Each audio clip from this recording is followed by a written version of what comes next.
नमस्कार मंडळी, श्री स्वामी समर्थ. तर तुम्ही जेव्हाही मंदिरात जाता तेव्हा तिथे दर्शन घेतल्यानंतर बसून ही एक प्रार्थना नक्की म्हणा. प्रार्थना मी तुमच्या स्क्रीनवर दिली आहे. त्याचा अर्थ असा की अनायसे न मरणम, म्हणजेच की हे देवा, मृत्यूसमयी मला शारीरिक पीडा देऊ नकोस.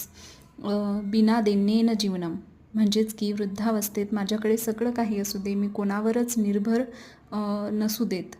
देहांत तव सानिध्यम, मला जेव्हाही मृत्यू येईल मी तेव्हा तुझ्याच ध्यानात असावा, मी तुझीच प्रार्थना करत असावा, असं मला तू शक्ती दे. देही मे परमेश्वरम, हे देवा, माझ्या याच इच्छा आहेत आणि याच पूर्ण कर. आपण देवाकडे काही मागत नाही आहोत, फक्त आपलं मृत्यू सुखकर व्हावा यासाठी एक ही प्रार्थना आहे. ही प्रार्थना तुम्ही प्रत्येक वेळी जेव्हाही मंदिरात जाता तेव्हा म्हणा. धन्यवाद. श्री स्वामी समर्थ.